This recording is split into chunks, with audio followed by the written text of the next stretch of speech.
ক্যালকাটা নিউজে আপনাদের স্বাগত। প্রত্যেককে গুড মর্নিং এবং গুড মর্নিং জানিয়ে আজকে শুরু করছি গুড মর্নিং বাংলা। আমি মাসুমা এবং আমার সঙ্গে তিথি রয়েছে।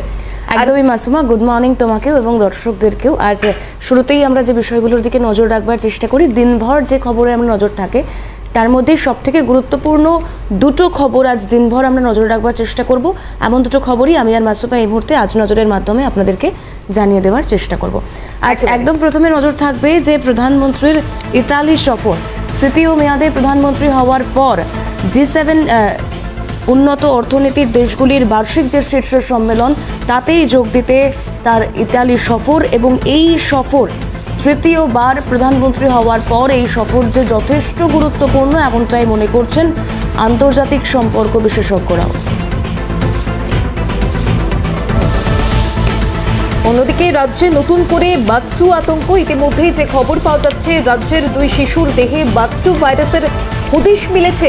আর হদিশ মিলতেই তুঙ্গে শুরু হচ্ছে একেবারে আতঙ্ক। আক্রান্ত শিশুদের সংস্পর্শে থাকা ব্যক্তিদেরও রক্তের নমুনা সংগ্রহ করার কথা কিন্তু ইতিমধ্যেই জানানো হয়েছে। এবং যেমনটা জানা যাচ্ছে তিথি, যদি এই নমুনা সংগ্রহ করার পর বার্ড ফ্লু ভাইরাসের হদিশ পেলে সেক্ষেত্রে নিভৃত বাসে যেতে হবে।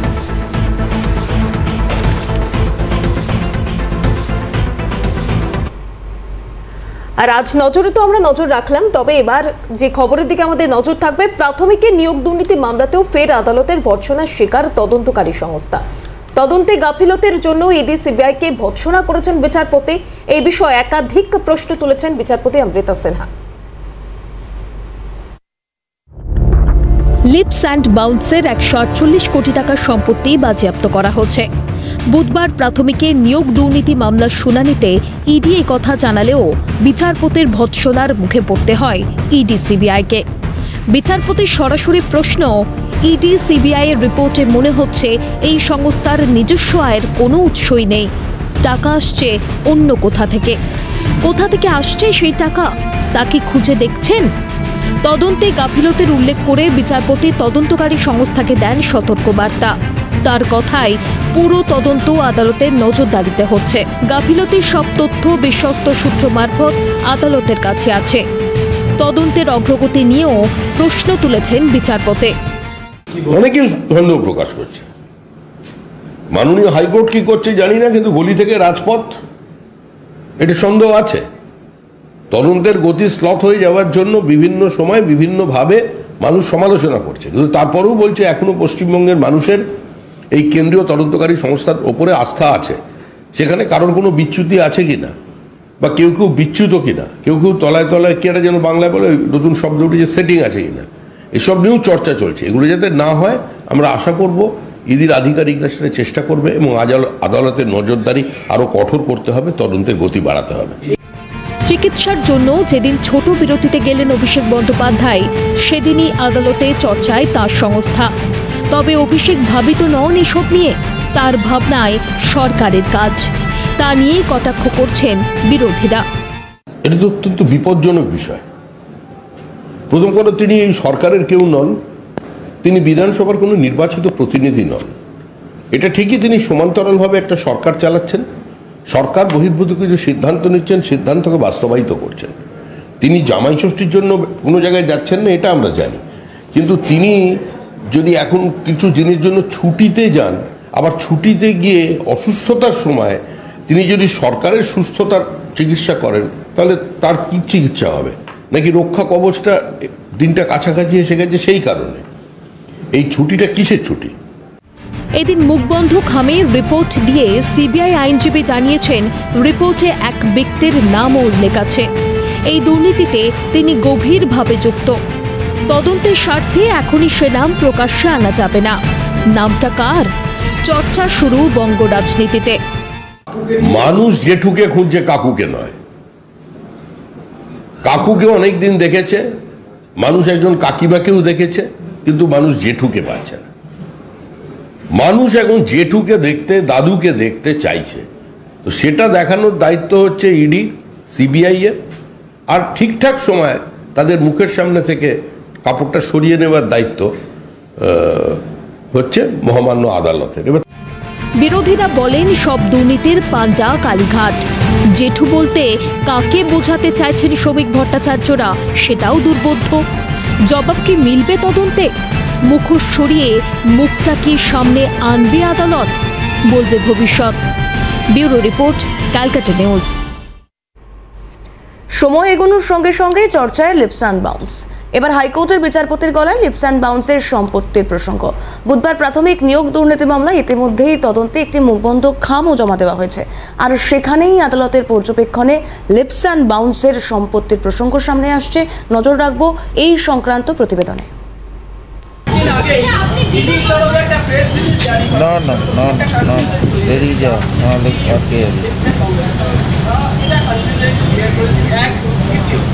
এই বিষয় নিয়ে আমি বলছি, আমাকে যা প্রশ্ন করেছে আমি ভিতরে উত্তর দিয়ে এসেছি, এবং যেহেতু আমি উত্তরগুলো দিয়েছি, আমি এই বিষয় নিয়ে কোনো মন্তব্য সাংবাদিকদের সামনে করব না। এবং আমি এখনো এই পদে আছি, এবং আমি আবার দায়িত্ব নিয়ে বলছি, আপনাদের মধ্যে বেশ কিছু সংবাদ মাধ্যম এমন করে একটা হাওয়া তৈরি করছেন যে লিপস অ্যান্ড বাউন্সে এসএসসি দুর্নীতির টাকা ঢুকেছে। 10 পয়সা প্রমাণ করুন।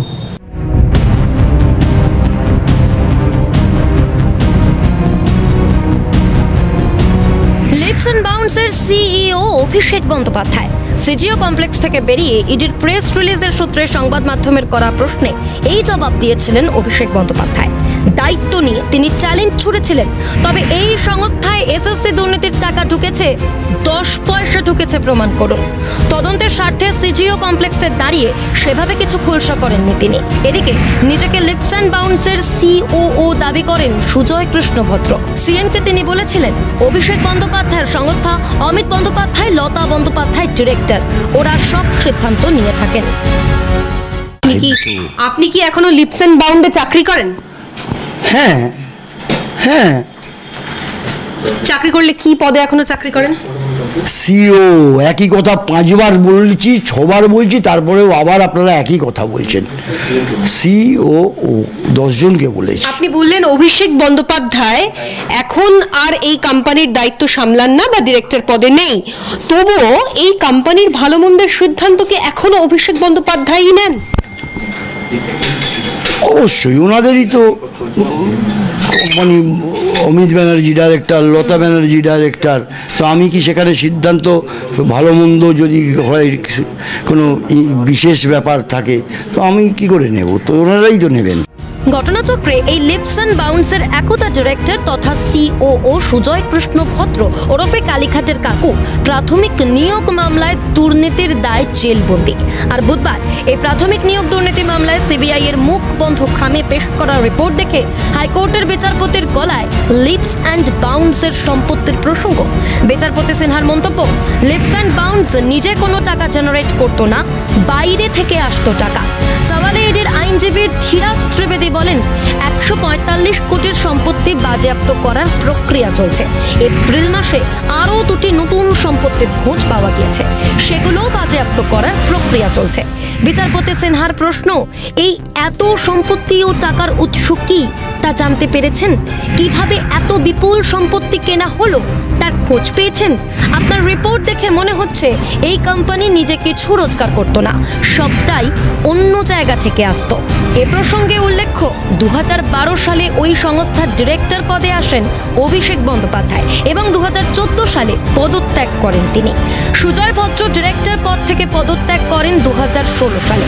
অভিষেক বন্দ্যোপাধ্যায়ের স্ত্রী রোজিরা বন্দ্যোপাধ্যায়ও এই কোম্পানি থেকে পদত্যাগ করেছিলেন 2019 সালে। কিন্তু কেন এই লিপস অ্যান্ড বাউন্স কোম্পানিকে ঘিরে এত আগ্রহ কেন্দ্রীয় গোয়েন্দাদের? উল্লেখ্য, Leaps and Bounce private limited কোম্পানিটি প্রতিষ্ঠিত হয় 2012-র 19শে এপ্রিল। প্রতিষ্ঠাকালে কোম্পানির ডিরেক্টর হিসেবে নাম ছিল অভিষেক বন্দ্যোপাধ্যায়, তার মা লতা বন্দ্যোপাধ্যায় ও সুজয় কৃষ্ণ ভদ্রের। পরে অভিষেকের স্ত্রী রুজিরা বন্দ্যোপাধ্যায়, বিশ্বনাথ ভট্টাচার্য ও অভিষেকের বাবা অমিত বন্দ্যোপাধ্যায় এই কোম্পানির ডিরেক্টর পদে যোগ দেন। অভিষেক বন্দ্যোপাধ্যায় কোম্পানির ডিরেক্টর পদ থেকে সরে দাঁড়ান 2014-র 31শে জানুয়ারি। অন্যদিকে সুজয় কৃষ্ণ ভদ্র ডিরেক্টর পদ থেকে পদত্যাগ করেন 2016-র 29শে ফেব্রুয়ারি। কোম্পানির অন্য ডিরেক্টর অফিসাররা বর্তমানে সরে দাঁড়ালেও অমিত বন্দ্যোপাধ্যায় ও লতা বন্দ্যোপাধ্যায় বর্তমানে কোম্পানির ডিরেক্টর পদে বহাল। এই তথ্য ঘিরে গত 1 বছরে তুঙ্গে উঠেছিল চর্চা, কিন্তু নিয়োগ কাণ্ডের তদন্তে নেমে ইডির প্রেস রিলিজে উল্লেখ করা হয়েছে messrs Leaps and Bounce private limited কোম্পানিতে সন্দেহজনক লেনদেন হয়েছিল।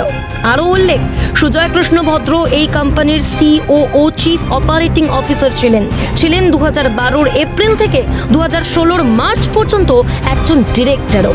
তাছাড়াও তৃণমূল সাংসদ অভিষেক বন্দ্যোপাধ্যায় 2012 এপ্রিল থেকে 2014 জানুয়ারি পর্যন্ত কোম্পানির ডিরেক্টর ছিলেন বলে উল্লেখ ছিল এই প্রেস রিলিজে।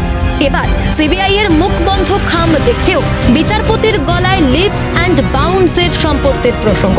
কোথাও কি বিরোধীদের প্রাচীন প্রশ্ন সত্যি? বাংলার সব দুর্নীতির জল কি কালীঘাটে গিয়ে মিশেছে? ক্যালকাটা নিউজ। চিকিৎসার জন্য ছোট বিরতিতে যাচ্ছেন অভিষেক বন্দ্যোপাধ্যায়। এক্স হ্যান্ডেলে একটা বড় বার্তা, দ্রুত এবং ভালোভাবে মানুষের সমস্যা সমাধানের আর্জি জানিয়েছেন রাজ্য সরকারের কাছে, এবং তারপর থেকেই শুরু হচ্ছে রাজনৈতিক চর্চা। 24-এর কঠিন লড়াইয়ে দলকে সাফল্য এনে দিয়ে চিকিৎসার জন্য সংগঠন থেকে ছোট বিরতিতে যাচ্ছেন অভিষেক বন্দ্যোপাধ্যায়। তবেও বিরাম নেই অভিষেকের। এক্স হ্যান্ডেলে তিনি লিখেছেন, এই সময় সাধারণ মানুষের চাহিদা কি তা আরও ভালো করে অনুধাবনের সুযোগ আমার কাছে রয়েছে। নজর রেখেছেন সরকারের কাছেও। লিখেছেন, আমি বিশ্বাস করি রাজ্য সরকার দ্রুত এবং ভালোভাবে মানুষের সমস্যার সমাধান করবে এবং মানুষ যাতে ন্যায় বিচার পায় তা নিশ্চিত করবে। নির্দিষ্ট সময় অন্তর চিকিৎসা করাতে বিদেশে যেতে হয় অভিষেককে, কিন্তু এর আগে কখনোই চিকিৎসায় যাওয়ার আগে সরকারকে পরামর্শ দিয়ে যাননি। তিনি সরকারের কেউ নন, দেবেনই বা কেন? কিন্তু এবার সেটাই করলেন। কিন্তু কেন, উঠছে প্রশ্ন। অভিষেক বন্দ্যোপাধ্যায় আমাদের দলের সেনাপতি, আমাদের তৃণমূল পরিবারের অন্যতম সম্পদ এবং অবশ্যই রাজ্য সরকারের অন্যতম শুভানুধ্যায়ী এবং সক্রিয় কারিগর একজন। অভিষেক বন্দ্যোপাধ্যায় যে সরকারের কেউ, নানান ঘটনায় বারবার তা স্পষ্ট হয়েছে। তিনি আগে বলেছেন পরে মহকুমা হয়েছে ধূপগুড়ি। তিনি আগে বলেছেন পরে গ্রেফতার হয়েছেন শাহজাহান। তাকে ঘিরে শশব ব্যস্ত থাকে পুলিশ এবং প্রশাসন। বিরোধীরা বলেন সরকারটা আদতে চলে অভিষেকের কথাতে, আইপ্যাকের পরামর্শে। তবে এবার প্রকাশ্যে সরকারকে দেওয়া তার পরামর্শে প্রশ্ন তুলছেন অনেকেই। লোকসভা ভোটের ফলই কি সরকারে আরও প্রভাব বাড়িয়েছে অভিষেকের? ডায়মন্ড হারবার থেকে যখন 7 লাখেরও বেশি ভোটে জিতেছেন অভিষেক, তখন মুখ্যমন্ত্রী নিজের কেন্দ্র ভবানীপুরে পিছিয়ে তৃণমূল। দেখুন, মুখ্যমন্ত্রী তার নিজের নির্বাচনী কেন্দ্র ভবানীপুরে 8টি ওয়ার্ডের মধ্যে 5টি ওয়ার্ডে পিছিয়ে গেছেন। পশ্চিমবঙ্গের বিভিন্ন জায়গায় আমাদের প্রার্থী পরাজিত হলেও মিউনিসিপ্যাল এলাকাগুলোতে বিজেপি প্রার্থীরা জিতেছে। বিধাননগরের মেয়র এবং ডেপুটি মেয়র দুটো কেন্দ্রেই ওয়ার্ডেই বিজেপি প্রার্থী লিড পেয়েছেন। সুদীপ বন্দ্যোপাধ্যায় তার নিজের বুথে পরাজিত হয়েছেন। স্বাভাবিকভাবেই এটা কিসের ইঙ্গিত বহন করছে সহজেই অনুমেয়। এবার মুখ্যমন্ত্রী কিভাবে রান্না করবেন, কতটা ঝাল দেবেন আর কতটা নুন দেবেন, সেটা তিনি বুঝবেন। করোনাকালে অভিষেক নিজের ভাষ্যে কিংবা লেখনীতে বুঝিয়ে দিয়েছিলেন, যা পারে না রাজ্য তা তিনি করতে পারেন ডায়মন্ড হারবারে। সেই ডায়মন্ড হারবার মডেলই সরকারের বার্ধক্য ভাতা না পাওয়ারা পান সংসদের বার্ধক্য ভাতা। সেই মডেলে ঠাঁই নেই সৌগত রায়, সুদীপ বন্দ্যোপাধ্যায়, গুরুত্ব শওকত মোল্লাদের। সরকারের কাজেও কি খেদ আছে অভিষেকের? নবান্নের অন্দরেও কি রয়েছে সরকার বিরোধীদের বাস? তাই কিছু সচিবের উপরে অসন্তুষ্ট মুখ্যমন্ত্রী, যার কথা ছাড়া পাতা নড়ে না দলে কিংবা সরকারে। তারই নবান্ন থেকে ফাঁস হয় নানা তথ্য। প্রশাসনে মমতা বন্দ্যোপাধ্যায়ের পূর্ণ নিয়ন্ত্রণ নিয়ে কি সংশয় আছে অভিষেকের? তাই কি চিকিৎসার জন্য ছোট্ট বিরতিতে যাওয়ার আগে পরামর্শ দিয়ে গেলেন সরকারকে? প্রবাদ আছে, অভদ্রা বর্ষাকাল, হরিণী চাটে বাঘের গাল। শোনরে হরিণী, তোরে কই সময় গুনে সবই সই। ধীরে ধীরে কি সরকারের পূর্ণ নিয়ন্ত্রণ নিজের হাতে নিতে চলেছেন অভিষেক বন্দ্যোপাধ্যায়? সেই পথেই কি গতি মমতা বন্দ্যোপাধ্যায়ের? তারই কি ইঙ্গিত অভিষেকের বুধবারের এক্স হ্যান্ডেলে? ক্যালকাটা নিউজ। অর্থাৎ যে এক্স পোস্ট আমরা দেখালাম মাসুমা, আমরা দেখেছি যে ভোটের ফল বেরোনোর পর থেকেই সোশ্যাল মিডিয়ায় একের পর এক সরব হয়েছেন তৃণমূলের সেকেন্ড ইন কমান্ড, তৃণমূলের নাম্বার 2, এবং সেই জায়গায় দাঁড়িয়ে এটাও একটা গুরুত্বপূর্ণ বিষয় মাসুমা, এই অভিষেক বন্দ্যোপাধ্যায় যার কিনা রেকর্ড মার্জিনে জয়যুক্ত হওয়ার কথা অ্যানাউন্স করেছিলেন তৃণমূল সুপ্রিমোই, তারপর দাঁড়িয়ে INDI এর বৈঠকে শরিকদের সঙ্গে বৈঠকে অংশ নেওয়ার জন্য তৃণমূলের তরফ থেকে এই অভিষেক বন্দ্যোপাধ্যায়কেই পাঠানো হয়েছিল। আবার এই অভিষেক বন্দ্যোপাধ্যায় এখন তিনি চিকিৎসার কারণ দেখিয়ে বিরতিতে যাওয়ার ব্যাপারটাও ফলাও করে বলছেন এবং এক্স হ্যান্ডেলে পোস্টও করেছেন। একটু আগে যে প্রতিবেদন আপনাদেরকে দেখাচ্ছিলাম, আর এখান থেকেই রাজনৈতিক তরজাটা ঠিক এ কারণেই তৈরি হয়েছে, কারণ এর আগে একাধিকবার চিকিৎসার দরকারে, চিকিৎসার প্রয়োজনে দুবাই সফর পর্যন্ত, অর্থাৎ দুবাই পর্যন্ত ছুটে গিয়েছিলেন তৃণমূলের সেকেন্ড ইন কমান্ড, কিন্তু কোনোবারই কখনোই এমনভাবে গোটা বিষয়টা প্রচারের আলোয় আনা হয়নি, বা তিনি রাজনৈতিক বিরতি নিয়ে চিকিৎসায় যাচ্ছেন এই অ্যানাউন্সমেন্টও তিনি আগে কখনো করেননি। কিন্তু এবার কেন? এতেই যেন আরো জল্পনা বাড়ছে। দেখুন প্রতিবেদন। এবারে লোকসভা ভোটে ডায়মন্ড হারবার কেন্দ্র থেকে রেকর্ড ভোটের ব্যবধানে জয়ী হয়েছেন তৃণমূলের সর্বভারতীয় সাধারণ সম্পাদক অভিষেক বন্দ্যোপাধ্যায়। জনসমক্ষে তার কাজের ভূয়সী প্রশংসা করেছেন খোদ তৃণমূল সুপ্রিমো মমতা বন্দ্যোপাধ্যায়। এই আবহে এবার দল থেকে সাময়িক বিরতি নেওয়ার কথা ঘোষণা করলেন তৃণমূলের সেকেন্ড ইন কমান্ড। বুধবার নিজের এক্স হ্যান্ডেলে পোস্ট করে সে কথা ঘোষণা করেন তিনি। সেখানে তিনি নবজোয়ার যাত্রার কথা স্মরণ করেছেন। প্রসঙ্গত গত বছর একাধিক জেলায় এই নবজোয়ার যাত্রার নেতৃত্ব দিয়েছিলেন অভিষেক বন্দ্যোপাধ্যায়। পাশাপাশি লক্ষ্মীর ভাণ্ডারের ভাতা বৃদ্ধি থেকে শুরু করে আবাস যোজনার কথাও এই পোস্টে উল্লেখ করা হয়েছে। সবশেষে দল থেকে সাময়িক বিরতি নেওয়ার কথা জানিয়েছেন তিনি। অভিষেক লিখেছেন, চিকিৎসার জন্য আমি দল থেকে কয়েকদিনের বিরতি নিচ্ছি। এই সময় আমি মানুষের সমস্যা আরও গভীরভাবে বোঝার চেষ্টা করব। অভিষেকের এই পোস্ট ঘিরে রাজনৈতিক মহলে শুরু হয়েছে জল্পনা। এর আগে একাধিকবার বিদেশে চিকিৎসারত ছিলেন অভিষেক, তখন তো এ ধরনের পোস্ট তিনি করেননি। ভোটের ফল বেরোনোর পর এ ধরনের পোস্ট কেন? দলের কোনো কাজে তিনি কি অসন্তুষ্ট? তাই কি দলের সঙ্গে সাময়িক দূরত্ব বাড়ানোর চেষ্টা? প্রশ্ন ওয়াকিবহল মহলের। বিষয়টি নিয়ে সুর চড়িয়েছে বিরোধীরা। বিজেপি নেতা কৌস্তব বাগচির দাবি, এটা ওদের পারিবারিক বিবাদের বিষয়। বাসভবনে একটি ঘটনা ঘটেছিল, ডাক্তাররা বলেছিল পিছন থেকে কেউ ধাক্কা মেরে পড়ে গিয়ে মাথাটা ফেটে গেছে। এখনো একটা সেই সমস্ত বিষয়গুলো কেউ কাজ করতে গিয়ে একটা পারিবারিক গন্ডগোল হয়েছে, তার জন্য সে বাইরে চলে যাচ্ছে, এই সমস্ত সেন্টিমেন্টাল পোস্ট লিখছে। পারিবারিক বিবাদ নিয়ে কি কথা বলবো? তাদের পরিবারের গন্ডগোল, তার কিছু ভাই ফুটিয়ে মুখ্যমন্ত্রী চেয়ারে বলছে, সেটা নিয়ে এখন যদি দড়ি টানাটানি হয়, এর মধ্যে বাইরের মানুষের কি বলার আছে? তাদের পরিবারের ব্যাপার তারা বুঝছে। এটা হয়তো তৃণমূলের কোনো একটা নতুন চাল, দাবি সিপিএম নেতা তন্ময় ভট্টাচার্যের। এটা কোনো একটা নতুন কৌশল, নতুন চাল। রাজনীতিতে নতুন নতুন গিমিকের দরকার হয়তো তৃণমূল কংগ্রেসের। এটা সেরকম একটা নতুন গিমিক, এটা চর্চা হোক চতুর্দিকে। এই চর্চাটা চাওয়ার জন্যই বোধহয় এই ধরনের একটা লাইনের সংযোজন। এই সূত্রে বিরোধীদের এক হাত নিয়েছেন তৃণমূলের রাজ্য সহ সভাপতি জয়প্রকাশ মজুমদার। তার অভিযোগ, বিরোধীরা গল্প তৈরি করার চেষ্টা করছে। একজন দলের নেতা বলছেন তার দলের কর্মীদের দলের উদ্দেশ্যে যে আমি সংগঠন থেকে কয়েকদিনের ছুটি নিচ্ছি শারীরিক কারণে, সেটার মধ্যেও তারা নানা রকম কথা বলছেন বা নানা রকম উদ্দেশ্য তৈরি করার চেষ্টা করছেন, আসলে গল্প তৈরি করার চেষ্টা করছেন। এটা খুব নিন্দনীয়। এছাড়া আমার আর কিছু বলার নেই। রাজা সাহার report, Calcutta news.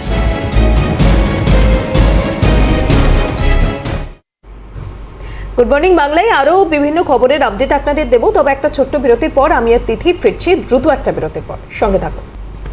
Good morning বাংলায় ফিরে এলাম ছোট্ট একটা বিরতির পর। আমি আর মাসুমা রয়েছি এবং সেক্ষেত্রে দাঁড়িয়ে আজ নজরে ঠিক কী থাকছে তখনই আমরা উল্লেখ করেছিলাম যে তৃতীয়বার মাসুমা নরেন্দ্র মোদী প্রধানমন্ত্রী পদে আসীন হওয়ার পর আজ প্রথম, মানে মোদী প্রধানমন্ত্রী হওয়ার পর তৃতীয়বারের জন্য প্রধানমন্ত্রী হওয়ার পর প্রথম যদি বিদেশ সফর হয়ে থাকে তাহলে সেটা আজ তিনি ইতালি যাচ্ছেন। এবং কেন যাচ্ছেন এটা হচ্ছে এই মুহূর্তে সব থেকে বড় প্রশ্ন।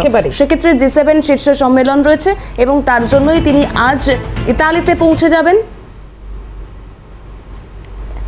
ইতালিতে 50তম G7 শীর্ষ সম্মেলন, ইতালির ফসানো শহরে এই সম্মেলন হবে এবং ক্রোনোলজি বলছে যে 2014 সালে প্রধানমন্ত্রী পদে মোদী আসার পরেই রীতিমতো একদিকে যেমন বিদেশ নীতির উপর বিশেষ জোর দেওয়া হয়েছে, তেমন বিদেশ সফরেও বিশেষভাবে নজর রেখেছেন নরেন্দ্র মোদী। 13 থেকে 15 জুন ইতালির আপুলিয়ার রিজিয়নে বোর্গো ইগনাজিয়ার বিলাসবহুল রিসোর্টে অনুষ্ঠিত হচ্ছে G7 শীর্ষ সম্মেলন।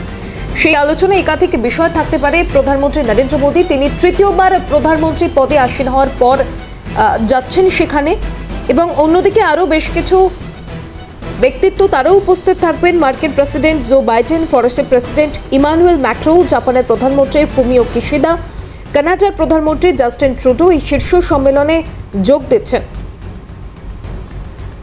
এরই পাশাপাশি G7 অর্থাৎ বিশ্বের 7টি উন্নত দেশের এই সংগঠন America, Canada, France, Germany, Italy, Japan এবং ব্রিটেন, এই যে G7 সংগঠন তৈরি এবং তার শীর্ষক সম্মেলন, এবং এক্ষেত্রে দাঁড়িয়ে সবথেকে গুরুত্বপূর্ণ একটা বিষয় যে ইতালির সফরে যে বৈঠক হতে চলেছে, G7 এর শীর্ষ সম্মেলন হতে চলেছে, এখান থেকে নানান বিদেশ নীতির পাশাপাশি গাজার যে পরিস্থিতি এই মুহূর্তে, যে যুদ্ধকালীন পরিস্থিতি বা একের পর এক নিহতের সংখ্যা, সেই গোটা বিষয়গুলো নিয়েও আলোচনা হতে পারে এবং প্রত্যেকটি দেশের তরফ থেকে কূটনৈতিক আলোচনা, এই সমস্ত বিষয়গুলোর দিকে নজর রাখতেই কিন্তু এই G7 শীর্ষক সম্মেলন এবং আজ ইতালি পৌঁছচ্ছেন নরেন্দ্র মোদী।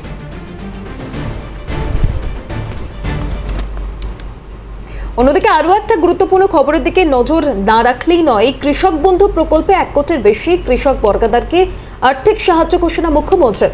পাশাপাশি আবহাওয়ার কারণে যে ক্ষতিগ্রস্ত হচ্ছেন চাষিরা, তাদের ফসলের ক্ষতি হচ্ছে, সেক্ষেত্রে তাদেরও একটা আর্থিক অনুদান ঘোষণা করেছেন মুখ্যমন্ত্রী। আর এখানেই প্রশ্ন তুলছেন বিরোধীরা, তাহলে কি প্রধানমন্ত্রীর সঙ্গে কোথাও গিয়ে প্রতিযোগিতায় নেমেছেন মুখ্যমন্ত্রী? কৃষকদের পাশে বাংলার সরকার এক্সপোস্টের মাধ্যমে তুলে ধরেন মুখ্যমন্ত্রী মমতা বন্দ্যোপাধ্যায়। কিন্তু ওয়াকিবহাল মহল তুলে ধরছে সোমবার প্রধানমন্ত্রীর কিষাণ নিধি প্রকল্পের ফাইলে সই করার প্রসঙ্গকে। তৃতীয়বার প্রধানমন্ত্রী হয়েই প্রথম কাজ তিনি করেন কিষাণ নিধি প্রকল্পের ফাইলে সই করে কৃষক কল্যাণে 20,000 কোটি টাকা বরাদ্দ। বুধবার আবার মুখ্যমন্ত্রী এক্সপোস্টে লেখেন, আমি ঘোষণা করতে পেরে আনন্দিত যে কৃষক বন্ধু প্রকল্পের অধীনে রাজ্য জুড়ে 1,05,00,000 কৃষক বর্গাদারকে 2,900 কোটি টাকা সহায়তা প্রদান সহ সরাসরি 293 কোটি টাকা ব্যাংকে হস্তান্তর করে শস্য বীমার আওতায় 2,10,000 কৃষককে আর্থিক সহায়তা দিয়েছি। পাশাপাশি বর্তমান রবি মরশুমে প্রতিকূল আবহাওয়ার কারণে ফসলের ক্ষতির সম্মুখীন হয়েছে তাদের এই সহায়তা করা হয়েছে। বাংলায় শস্য বীমার অধীনে ফসল নষ্ট হয়ে গেলে আমাদের কৃষকরা এভাবেই আর্থিক ক্ষতির থেকে রক্ষা পাচ্ছেন। এজন্য তাদের কোনো টাকা দিতে হচ্ছে না, শস্য বীমার পুরো টাকা রাজ্য সরকার দিচ্ছে। প্রকল্প যেখানে রাজ্য সরকার সমস্ত ফসলের জন্য সম্পূর্ণ প্রিমিয়াম প্রদান করে। 2019-এর পর থেকে ক্ষতিগ্রস্ত 1 কোটি কৃষকের ব্যাংক অ্যাকাউন্টে এভাবেই 3,133 কোটি টাকা পৌঁছেছে। জয় বাংলা। আমরা আমাদের কৃষকদের অর্থনৈতিক উন্নতি এবং সামাজিক নিরাপত্তার জন্য প্রতিশ্রুতিবদ্ধ। জয় কিষাণ। মমতা বন্দ্যোপাধ্যায় এক্স হ্যান্ডেলে পোস্ট করে এভাবে কৃষকদের পাশে থাকার বার্তা দিয়েছেন। কিন্তু ওয়াকিবহাল মহল বলছে মমতাকে কৃষক দরদি করার পথ দেখিয়েছেন প্রধানমন্ত্রী নরেন্দ্র মোদী। নরেন্দ্র মোদীর নেতৃত্বাধীন তৃতীয় এনডিএ সরকার গঠনের পর প্রধানমন্ত্রী সাউথ ব্লকে দফতরে গিয়ে কিষাণ নিধি ফাইলে সই করতেই 20,000 কোটি বরাদ্দ কৃষক কল্যাণে। সেই বরাদ্দ থেকেই 9,30,000 কৃষক প্রকল্পের একটি কিস্তি হাতে পান। পিএমও সূত্রে খবর। কিষাণ নিধি প্রকল্পের ফাইলে সই করে নরেন্দ্র মোদী লেখেন, আমাদের সরকার কৃষক কল্যাণে দায়বদ্ধ। দায়িত্ব নিয়েই কৃষক কল্যাণ সম্পর্কিত ফাইলে সই। আগামী দিনে কৃষিক্ষেত্র এবং কৃষক উন্নয়নে কাজ করতে চাই। তৃতীয়বার প্রধানমন্ত্রী হয়ে জওহরলাল নেহেরুর রেকর্ডকে ছুঁয়েছেন নরেন্দ্র মোদী, কিন্তু বেশি ব্যস্ত ছিলেন কৃষক কল্যাণে কাজ করতে। ফলে সরকার গঠনের পর রাত পোহাতেই একটুও দেরি না করে প্রধানমন্ত্রীর দফতরে গিয়ে ফাইলে সই মোদীর, বলছেন রাজনৈতিক বিশ্লেষকরা। এবার কি তাই প্রধানমন্ত্রীর সঙ্গে প্রতিযোগিতায় নেমে কৃষক বন্ধু বাংলা শস্য বীমার প্রসঙ্গ টেনে কৃষক দরদি হলেন মুখ্যমন্ত্রী? প্রশ্ন তুলছে বিরোধী শিবির। নির্বাচনী আচরণবিধি প্রায় 1 সপ্তাহ উঠেছে। গত সপ্তাহে কেন কৃষক বন্ধু শস্য বীমার আওতায় কৃষকদের পাশে দাঁড়ালেন না মুখ্যমন্ত্রী? প্রশ্ন তুলছে ওয়াকিবহাল মহল। ঠিক প্রধানমন্ত্রীর ফাইলে সই করার একদিন পর কি টনক নড়ল? তাই কি প্রতিযোগিতায় নামলেন তিনি? উঠছে প্রশ্ন। ক্যালকাটা নিউজ। গুড মর্নিং বাংলায় সময় আরও একটা বিরতির। আমি এবং তিথি ফিরছি দ্রুত বিরতির পর, সঙ্গে থাকুন।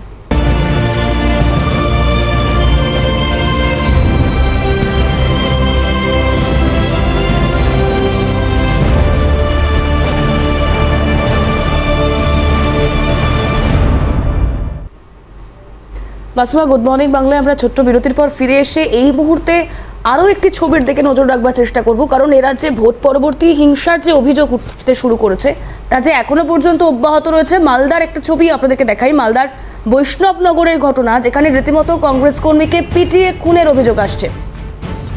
মালদার বৈষ্ণবনগর, যেখানে কংগ্রেস কর্মীকে পিটিয়ে খুনের অভিযোগ।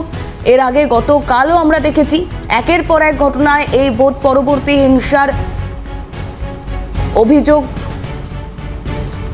গ্রাম্য বিবাদের জেরে এই ঘটনা, পিটিয়ে খুনের চেষ্টার অভিযোগ। পাল্টা তৃণমূলের তরফ থেকেও দাবি করা হয়েছে যে একে অপরের বিরুদ্ধে অভিযোগ। তদন্তে ইতিমধ্যেই গোলাপগঞ্জ ফাঁড়ির পুলিশ। আরো বিস্তারিত জানবার চেষ্টা করব। সোমক আমাদের প্রতিনিধি রয়েছেন আমাদের সঙ্গে। সোমক, কংগ্রেস কর্মীকে পিটিয়ে খুনের চেষ্টার অভিযোগ সামনে আসছে, কাঠগড়ায় তৃণমূল কংগ্রেস, কিন্তু তৃণমূলের তরফ থেকেই বা কি বলা হচ্ছে? দেখো, ঘটনাটা ঘটেছে মালদার কালিয়াচক 3 নম্বর ব্লকের অন্তর্গত বৈষ্ণবনগর এলাকার জামতলা এলাকা। এই এলাকায় ঘটনা ঘটেছে।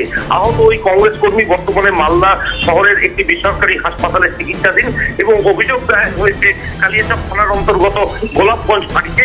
এবং ওই কংগ্রেস কর্মীর পরিবারের অভিযোগ, কালিয়াচক 3 নম্বর পঞ্চায়েত সমিতির সভাপতির স্বামী এলাকার তৃণমূল নেতা তরুণ ঘোষ সহ তার দলবলের বিরুদ্ধে যে তাদের ছেলে এই কংগ্রেস কর্মীর নাম অরুণ মণ্ডল, যে রাত্রিবেলা একটি পিকনিক ছিল, একটি অনুষ্ঠান বাড়িতে একটি পিকনিক ছিল এবং সেই পিকনিক থেকে যে ছিল সেই সময় তাকে বেধড়ক মারধর করে এবং রাজনৈতিক হিংসা চরিতার্থ করার জন্যই মারধর করা হয়। লাঠি রড দিয়ে তাকে বেধড়ক মারা হয়। গুরুতর আহত অবস্থায় তাকে উদ্ধার করে প্রথমে স্থানীয় হাসপাতালে নিয়ে যাওয়া হয়, সেখান থেকে মালদা মেডিকেল কলেজ হাসপাতালে নিয়ে আসা হয়। বর্তমানে একটি বেসরকারি হাসপাতালে তিনি চিকিৎসাধীন। গোটা ঘটনা তদন্ত শুরু করেছে পুলিশ।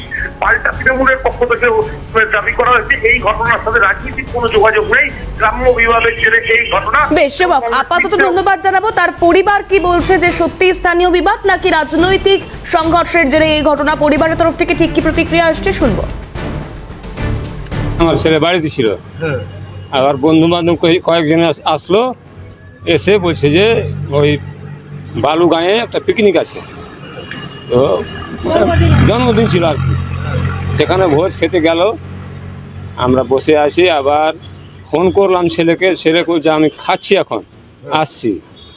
তারপর তরুণ আসার সময় তরুণ ঘোষেরা ওখানে দলবল নিয়েছিল বিজয় মোড়ে, সেখানে মারধর করলো, মানে মরেই গেছে আর। আমার ছেলে গেছে নিমন্ত্রণ খেতে, মানে জন্মদিন ছিল, জন্মদিন খেয়ে আসতেছিল বাড়ি আসার সময় বিজয় মোড়ে ওরা দলবল নিয়ে তরুণরা মেরেছে মানে উঠতে টুটতে পারেনি। অন্য জনা এসে ওরা ওই থেকে পঞ্চায়েত সমিতি থেকে যে মেম্বার ওই উঠিয়ে নিয়ে গেছে, উঠিয়ে নিয়ে যেয়ে গাড়িতে নিয়ে এসে ওরা করে তৃণমূল, তরুণ ঘোষেরা, আর আমরা কংগ্রেস করি, ওই জায়গায় পার্টির ব্যাপারে মেরেছে। অর্থাৎ পরিবার এক প্রকার বলছে যে রাজনৈতিক প্রতিহিংসার কারণ এখানে অবশ্যই রয়েছে। সেক্ষেত্রে দাঁড়িয়ে রাজনৈতিক যারা নেতৃত্ব, অর্থাৎ বিজেপি তরফ থেকে বা তৃণমূলের তরফ থেকে এই রাজনৈতিক পরিসরে ঠিক কি প্রতিক্রিয়া এসেছে একবার শুনে নেওয়ার চেষ্টা করব। কংগ্রেসের তরফ থেকে এবং তৃণমূলের তরফ থেকে ঠিক কি প্রতিক্রিয়া এসেছে? যতটুকু খবর আছে যে ওখানকার পঞ্চায়েত সমিতির যিনি সভাপতি, তার স্বামী, তিনি এই ঘটনাটা করেছেন। এই তৃণমূল পার্টির এটা বড় নীতি এবং সংস্কৃতি। সারা বাংলায় আমরা লক্ষ্য যদি করি যে কে কত বড় মাস্তান হতে পারে। এলাকার রাজনৈতিক বিবাদে কোনো সম্পর্ক নেই। আর আপনি যেটা অরুণ মণ্ডলকে কংগ্রেস কর্মী বলে আখ্যায়িত করলেন, একটুখানি বৈষ্ণবনগরের মাটিতে গিয়ে খোঁজ নেন অরুণ মণ্ডল আসলে কি করে।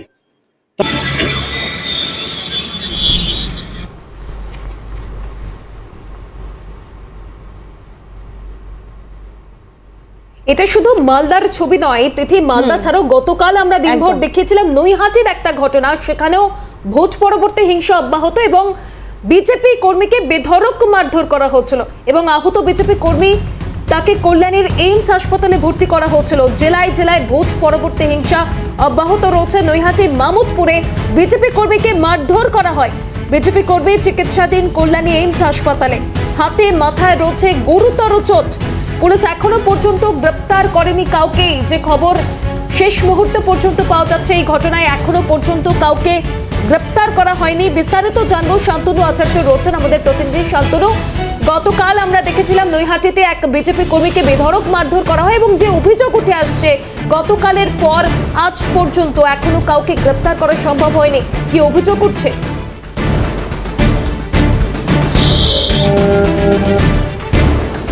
একদমই, দেখো যে নৈহাটি পৌরসভার মামদপুর যে গ্রাম পঞ্চায়েত আছে, সেই পঞ্চায়েতের যে এখানকার সদস্য আছে তার স্বামী দিলীপ বিশ্বাসের নামে সরাসরি অভিযোগ করেছে যে এই বিজেপি কর্মী সাধন ঘোষকে দিলীপ বিশ্বাসের তার দলবল রড দিয়ে বেধড়ক মারধর করেছে। কেননা দিলীপ বিশ্বাস যে আছেন তিনি এখানকার স্থানীয় তৃণমূল দাপটের নেতা। যদিও এই সমস্ত বিষয় নিয়ে শিবদাসপুর থানায় লিখিত অভিযোগ দায়ের করেছে সাধন ঘোষের পরিবার, কিন্তু কোনো রকমভাবে এখনো পর্যন্ত পুলিশ কোনো কাউকে গ্রেপ্তার করেনি। যদিও সাধন ঘোষ এই মুহূর্তে কল্যাণী এইমসে গুরুতর অবস্থায় ভর্তি আছে, তার মাথায় এবং বুকে খুব জোর চোট আছে। ডাক্তারি সূত্রে খবর তিনি আহত, খুবই গুরুতর আহত। যদিও এলাকায় একটা বলতে গেলে মামদপুর পঞ্চায়েত অঞ্চলে একটা থমথমে রয়েছে, কেননা ওই জায়গায় কি করে এরকমভাবে মারধর করলো সেটাই একটা প্রশ্ন। কেননা তোমাকে বলে রাখি দিদি যে এর আগেও ব্যারাকপুর শিল্পাঞ্চলে অর্থাৎ 4 তারিখে ভোটের রেজাল্ট বেরোনোর পর একের পর এক ব্যারাকপুর, টিটাগড়, কাঁচরাপাড়া একের পর এক প্রত্যেক নিয়ত ভোট পরবর্তী হিংসা বিজেপি কর্মীরা আহত হচ্ছে। তারপরেও পুলিশ পদক্ষেপ নিচ্ছে না, পুলিশ নিষ্ক্রিয়, এইটা বলাই চলে।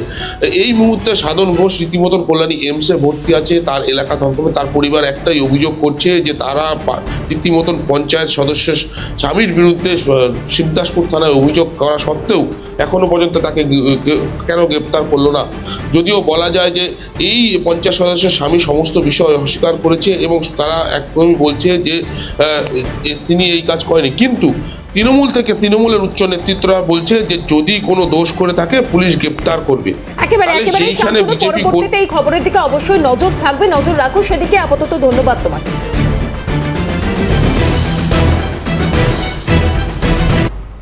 মাসুম, অবশ্যই এই খবরগুলোর দিকে যেমন আমরা নজর রেখেছি, তার পাশাপাশি ওয়েদার আপডেট বা ট্রাফিক আপডেট এবং আজ সারা দিন আমাদের সকলের কেমন যাবে এই আপডেটগুলো নিয়েও একটা ছোট্ট বিরতির পর ফিরছি। সঙ্গে থাকুন আপনারা। যে হার্দিককে সহ্য করতে পারে সে সব কিছু সহ্য করতে পারে। পাইপসের অলরাউন্ডার উৎকর্ষ পাইপস।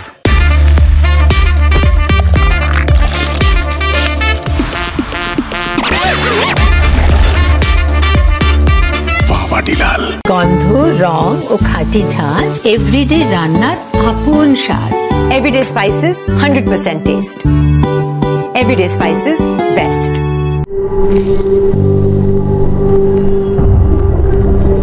শিরশিরানি থেকে দ্রুত আরাম পান সেন্সোডাইন র্যাপিড রিলিফের সাথে।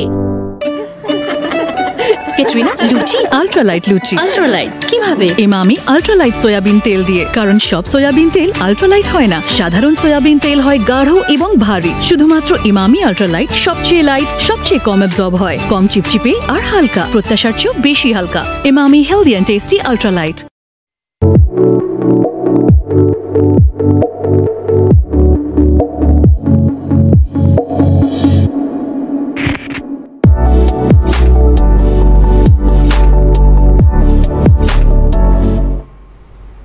আর বিভিন্ন খবরের পাশাপাশি বিরতির পর ফিরলাম এবং এবার নজর রাখবো মেডিকেয়ারের দিকে। আর আজ মেডিকেয়ারে এমন একটা টিপস আপনাদের দেব বা বলা যায় একটা সলিউশন আপনাদের দেব। ধরুন ইলিশ মাছ দেখলে বাঙালির জিভে জল আসবে, এটাই তো স্বাভাবিক। কিন্তু অনেকেই ভয় পান ইলিশ মাছ খেলে যদি শরীর খারাপ হয়, কিন্তু শরীর খারাপের কথা না ভেবে ইলিশ মাছ খান। শরীর খারাপ হলেও বা কি কি রোগ হতে পারে বা ইলিশ মাছ কেন খাবেন, সমস্ত বিষয়টা তুলে ধরেছে একটা প্রতিবেদনে, দেখাবো।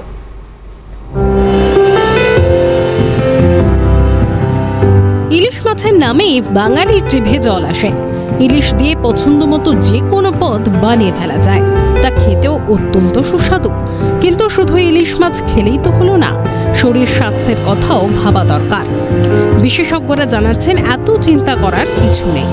ইলিশ মাছ যে শুধু স্বাদেই উপাদেয় তা নয়, ইলিশ আমাদের শরীরের জন্য অত্যন্ত উপকারী। চলুন দেখে নেওয়া যাক ইলিশ মাছ খেলে কি উপকার মেলে। ইলিশ মাছে রয়েছে প্রচুর উপকারী গুণাগুণ। 100 গ্রাম ইলিশে থাকে প্রায় 21.8 গ্রাম প্রোটিন।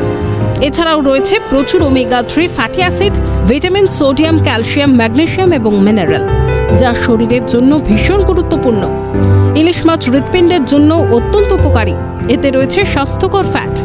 এছাড়াও এতে থাকা ওমেগা 3 ফ্যাটি অ্যাসিড বিভিন্ন প্রকার হৃদরোগকে দূরে রাখে। শরীরে রক্ত সঞ্চালন সঠিক রাখতে সাহায্য করে ইলিশ মাছ। স্বাদের সঙ্গে সঙ্গে স্বাস্থ্যেরও উপকার করে। আর্থ্রাইটিসের সমস্যা দূর করতে অত্যন্ত স্বাস্থ্যকর ইলিশ মাছ। ফুসফুসের নানা অসুখ প্রতিরোধ করতেও সাহায্য করে ইলিশ মাছ। তাই চিন্তা না করে ইলিশ মাছ খান। যে কোনোভাবে রান্না করে ইলিশ মাছ খেলেই তা স্বাস্থ্যের জন্য উপকারী। ভালো থাকুন, সুস্থ রাখুন। ক্যালকাটা নিউজ।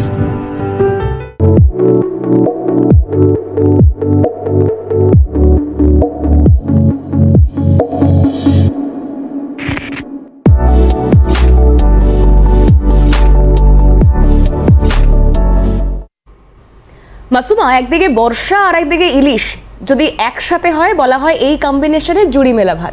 কিন্তু আদৌ বর্ষা আসবে কি, তার জন্য নজর থাকবে ওয়েদার আপডেটে।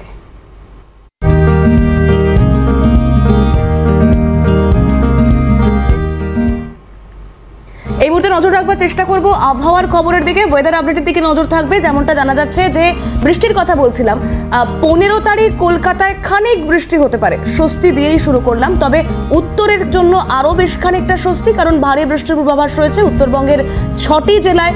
সেক্ষেত্রে দাঁড়িয়ে তাপমাত্রা কিছুটা কমবে এমনটাই মনে করা হচ্ছে। বজ্রবিদ্যুৎ সহ অতি ভারী বৃষ্টির পূর্বাভাস রয়েছে বিভিন্ন জেলায়। উত্তরের জেলাগুলিতে বৃষ্টির পূর্বাভাস রয়েছে। হাওয়ার গতিবেগ থাকবে প্রতি ঘন্টায় 30 থেকে 40 কিলোমিটার। এই মুহূর্তে ওয়েদার আপডেটটা নিয়ে নেওয়ার চেষ্টা করব। সরাসরি আমাদের প্রতিনিধি অয়ন আমাদের সঙ্গে রয়েছে। Ayan, good morning. আমি আর মাসুমা এই মুহূর্তে তোমার সঙ্গে রয়েছি। একটু যদি ওয়েদার আপডেটটা জানিয়ে দাও, বর্ষা কবে আসবে, কারণ এই মুহূর্তে বৃষ্টির দিকেই তাকিয়ে রয়েছে গোটা বঙ্গের মানুষ।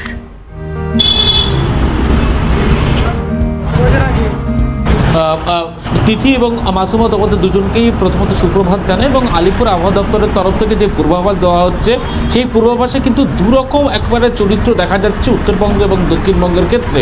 প্রথমত একটা এই যে তীব্র গরমের দাবদাহ, সেখানে দাঁড়িয়ে সবথেকে বড় প্রশ্ন আসে যে বর্ষা কবে প্রবেশ করবে রাজ্যে, বৃষ্টি কবে হবে, সেই প্রশ্নটা প্রত্যেকটা মানুষের মনে ঘোরাফেরা করে। সেখান থেকে দাঁড়িয়ে কিন্তু বলা যায় দক্ষিণবঙ্গ রীতিমতো দক্ষিণবঙ্গ ব্রাত্য বৃষ্টির ক্ষেত্রে, এমনটা আলিপুর আবহাওয়া দপ্তরের তরফ থেকে পূর্বাভাসে বলা হচ্ছে। সেখানে বলা হচ্ছে যে 14 তারিখ কিছুটা কলকাতায় বৃষ্টি হতে পারে, 15 তারিখ থেকে 18 তারিখ পর্যন্ত আশানুরূপ বৃষ্টি হবে। তবে যেভাবে একেবারে তীব্র গরমের দাবদাহ বাড়ছে, সেখানে 14 তারিখটা না কাটলে কিন্তু দিল্লির মৌসুম ভবনের তরফ থেকে আশানুরূপ যে আবহাওয়া প্রবেশ করার যে বিষয়টি, সেই পূর্বাভাস কিন্তু ইতিমধ্যে দেওয়া সম্ভব হচ্ছে না দক্ষিণবঙ্গের ক্ষেত্রে, এমনটা আলিপুর আবহাওয়া দপ্তরের তরফ থেকে বলা হচ্ছে। আজ 13 তারিখ থেকে কিন্তু একটা বৃষ্টির পূর্বাভাস রয়েছে, বিক্ষিপ্ত বৃষ্টি হতে পারে। কিন্তু এই বিক্ষিপ্ত বৃষ্টি কলকাতার ক্ষেত্রে না দেখা যেতেও পারে। দক্ষিণবঙ্গের একাধিক জেলায় বৃষ্টির পূর্বাভাস রয়েছে।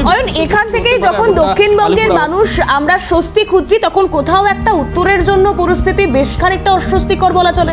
কারণ ইতিমধ্যেই আমরা দেখেছি যে সিকিম সহ একাধিক জায়গায় বিপর্যস্ত ধস নামতে শুরু করেছে। আর এখান থেকে দাঁড়িয়ে উত্তরের ছবিটাও একবার জেনে নেওয়ার চেষ্টা করবো মাসুমা, কারণ জলপাইগুড়ি থেকে আমাদের অপর প্রতিনিধি জিলাম আমাদের সঙ্গে রয়েছে। জিলাম, এই মুহূর্তে আবহাওয়া কেমন রয়েছে?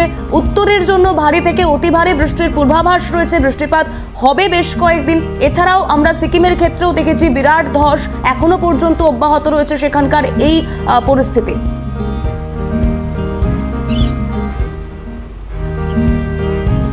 একেবারে দেখো তিথি, মাসুমা, তোমাদের দুজনকেই জানাবো এবং আমাদের দর্শকদেরকেও জানাবো যে তুমি যেমনটা বলছিলে যে সিকিমে কিন্তু যে লাগাতার ভাবে নিয়ে বৃষ্টি চলছিল এবং তার জন্য গত কদিন আগেও কিন্তু দুজনের মৃত্যু হয়েছে ধসে।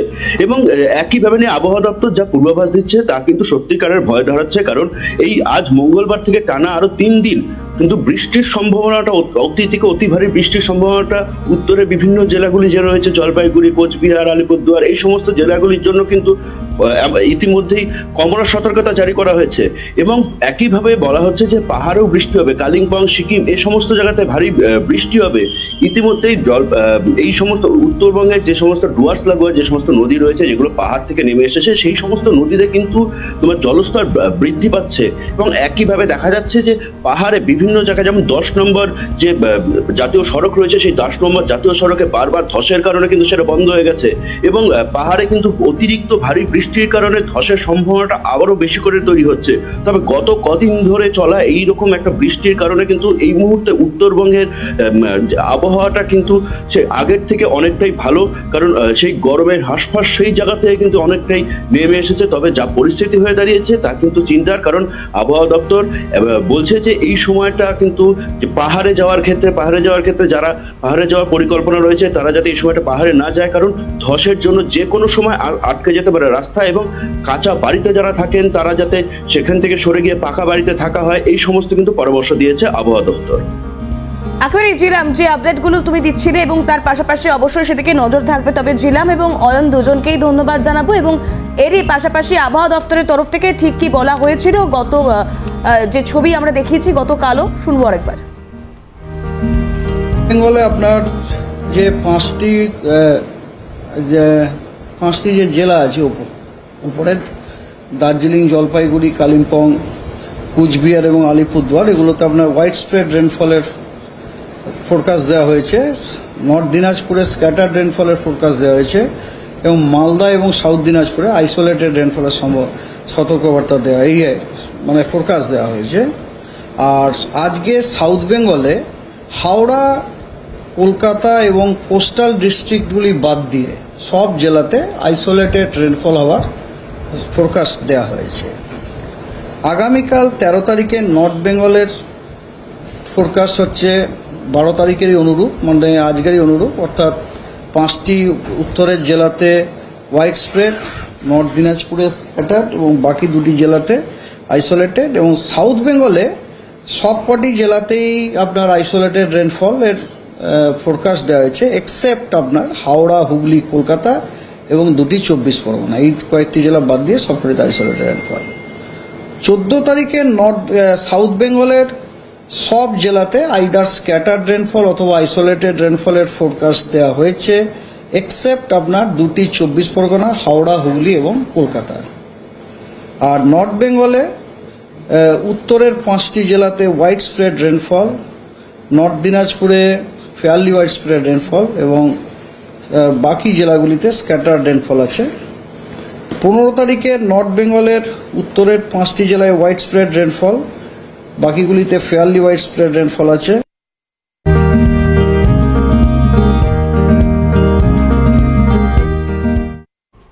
ওয়েদার আপডেট তো আপনাদের দেখালাম, এবার অবশ্যই নজর রাখবো ট্রাফিক আপডেটের দিকে।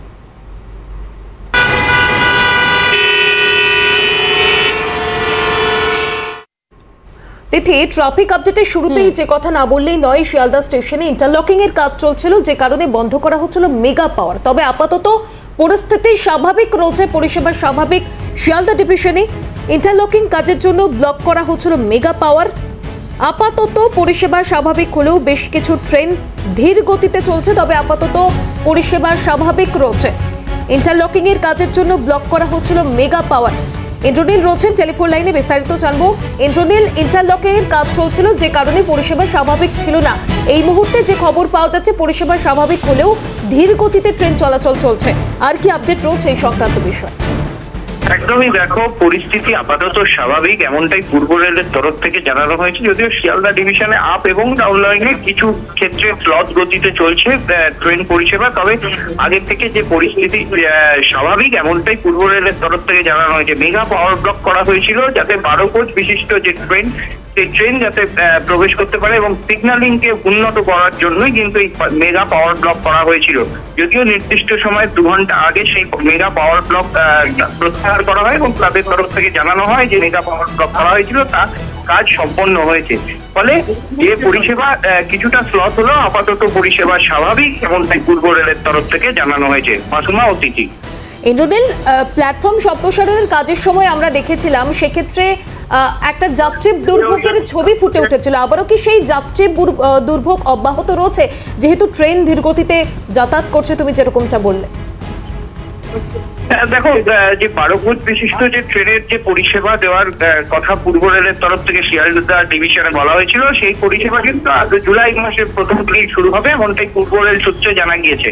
এবং সেই কাজের জন্য ইন্টারলকিং কাজ এবং সিগন্যালিং কে উন্নত পরিষেবা করা। বেশ, আপাতত ধন্যবাদ তোমাকে ইন্দ্রনীল।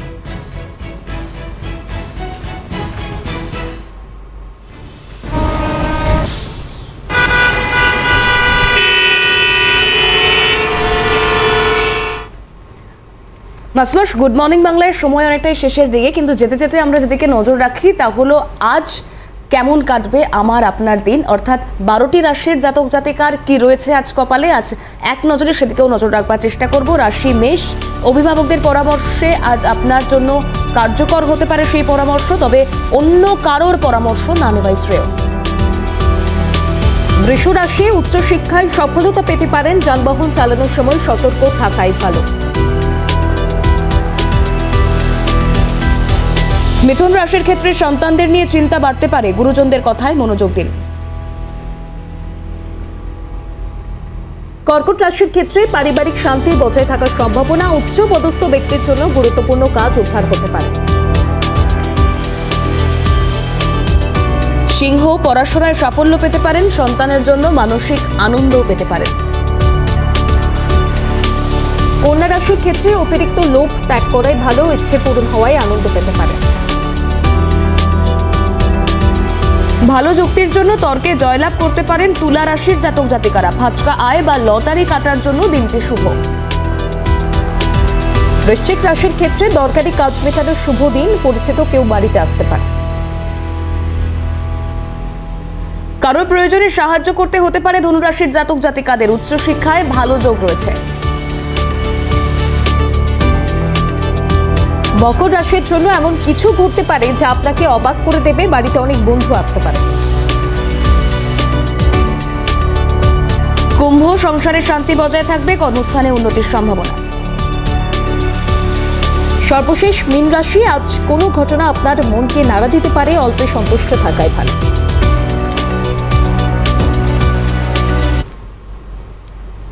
এই মুহূর্তে গুড মর্নিং বাংলা থেকে আমাকে আর মাসুমাকে বিদায় নিতে হবে, তবে অন্যান্য সব খবরের আপডেটের জন্য দিনভর আপনাদের নজর থাকুক ক্যালকাটা নিউজে।